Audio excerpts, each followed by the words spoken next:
Here in the beautiful hills of Kentucky, as little as 50 years ago, the people still worked the land with horses.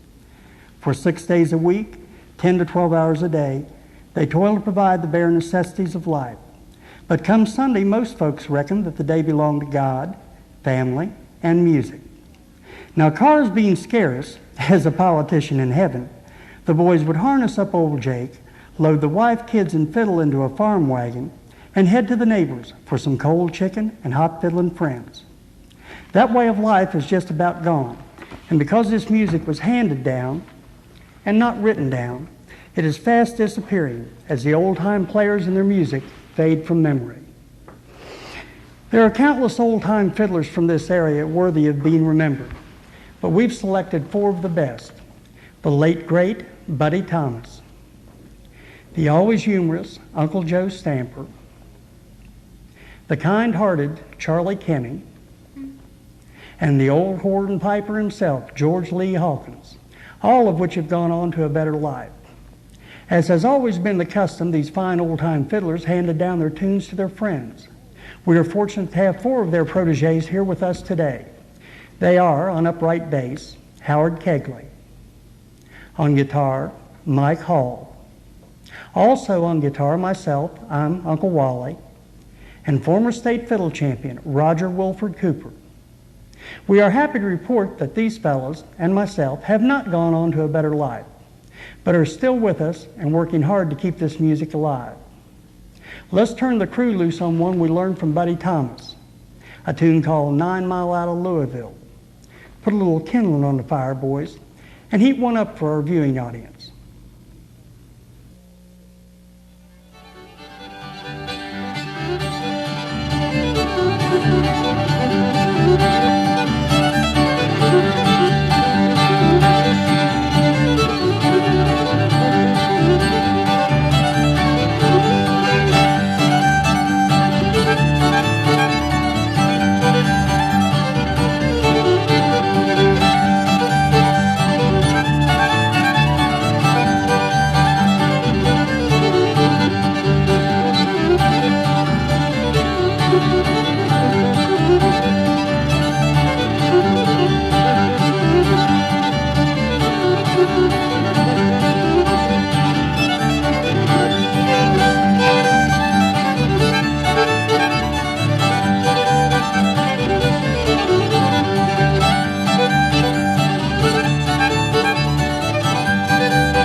Buddy Thomas was a gentle and unpretentious man, short in stature but long on talent.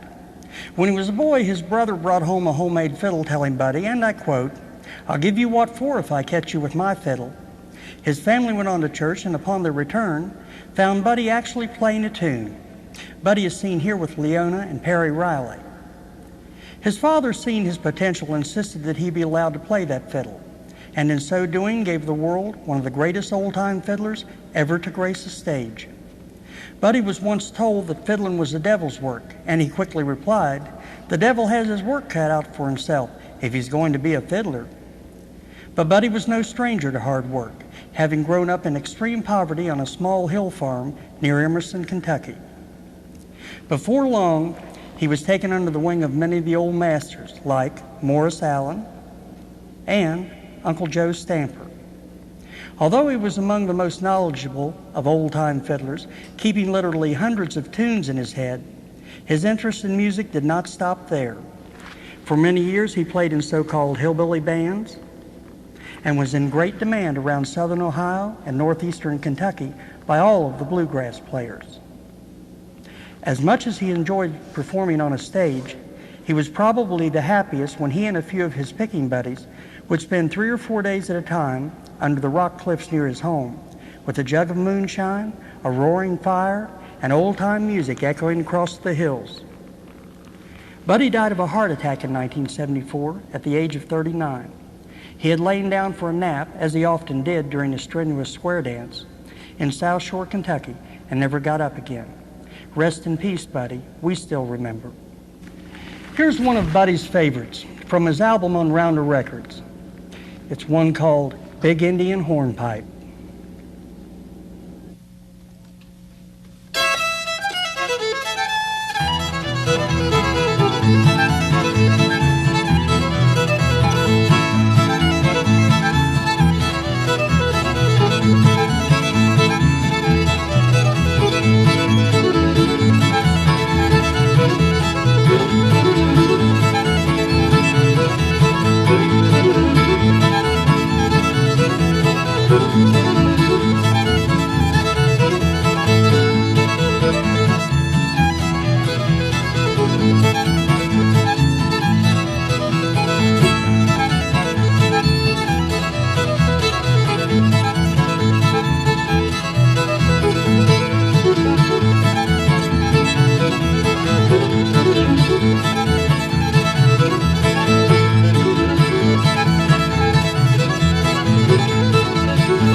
Buddy had a lot of tunes in his repertoire that no one else knew.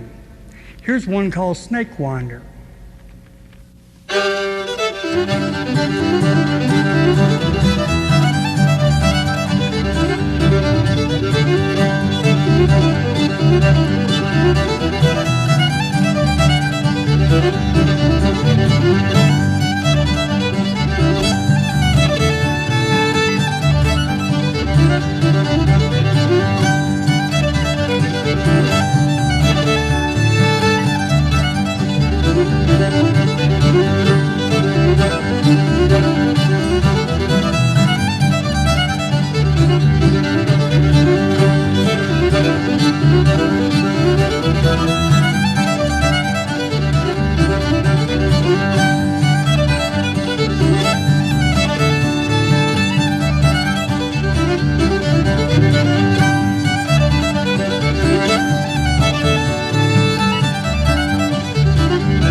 My Uncle Bud Boyd had the pleasure of working with our next fiddler. He was Uncle Joe Stanford, and for 6 years he had a popular radio program on WKKS, where my uncle was employed as the afternoon disc jockey. Uncle Joe was a fine old Southern gentleman in the finest sense of the word. His sense of humor endeared him to all he met, and I can't ever recall hearing him speak ill of anyone. Born in 1888, Joe had seen it all, from horse and buggy to men on the moon. But the one thing that stayed constant in his life was his dedication and devotion to his fiddling and the preservation of the music he grew up with. Long before he was known as Uncle Joe, he was known as Fiddlin' Joe, and later as Muskie Joe. He was given the handle of Muskie Joe because he spent most of his time that he wasn't fiddling, fishing for muskie. In this photo of Roger and Joe, you can just make out the large mounted head of a 5-foot 1-inch muskie caught by Joe on a creek in Lewis County a few years ago. Now that may not sound like any great feat, but he had to haul it home with himself and the 5-foot fish in a 6-foot long John boat. Now I don't know how true the story is, but the old-timers say that it was so big that he had to throw his bait and tackle overboard to make room for the story he was going to tell about the capture of that fish. Joe was at the height of his popularity during the 1930s while playing around southern Ohio. At that time, Portsmouth was the mecca for fiddle players.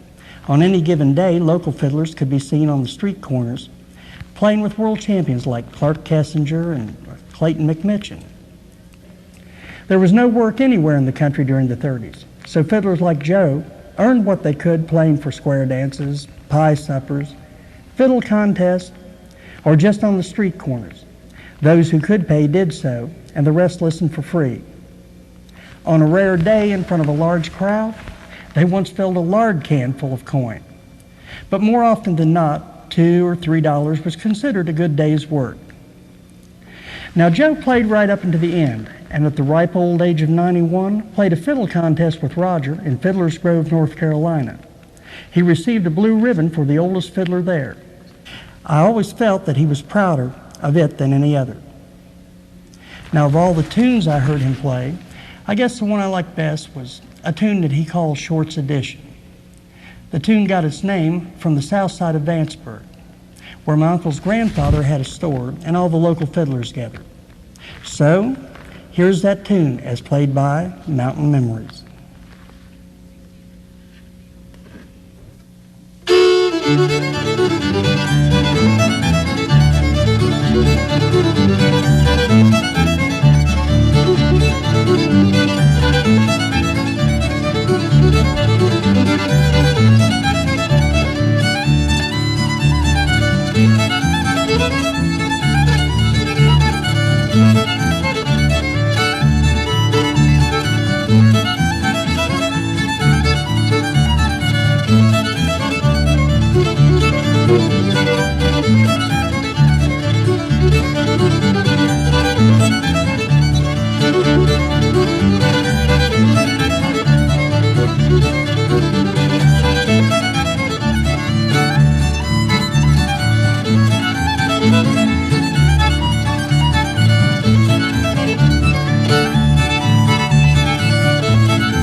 Moving right along, we next come to the master of the hornpipes, jigs and reels, George Lee Hawkins.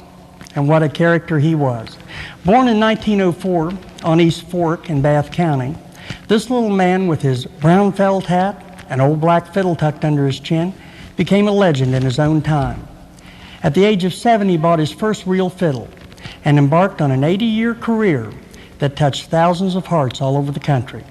By age 11, he played in his first fiddle contest, by the way, which was at Tilton, Kentucky. George placed third and received 3 silver dollars. That was a week's wages back in those days, and it set him on his way. Soon he could be seen at contests in places like Lexington, Kokomo, Indianapolis, 6 times at the National Fiddlers contest, then held in Louisville, and in 1976 was even seen on the Grand Ole Opry. Here's one of the songs that he took with him, Roger's rendition of Patty's Farewell.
George could be found anywhere old-time mountain-style fiddle music was played.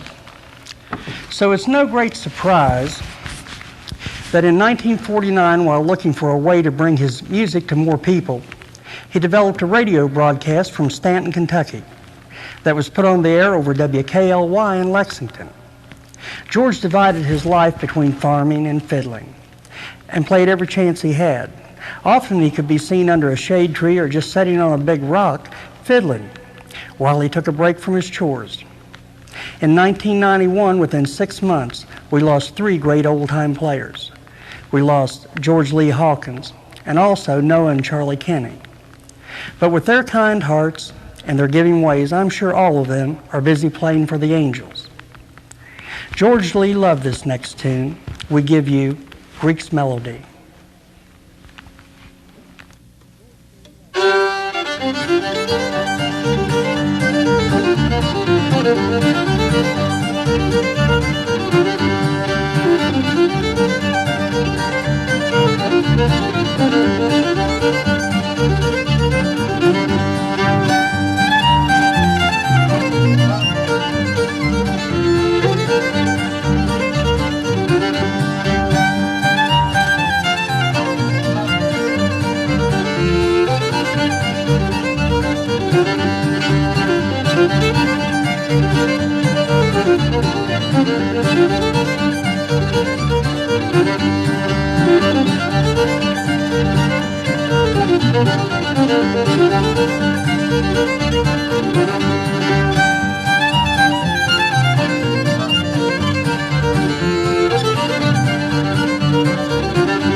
While George Lee was over in Bath County burning up the Devil's Box, a colorful name given to the fiddle long before it came to America, one of his contemporaries, Charlie Kinney, was putting a little twist to his performance.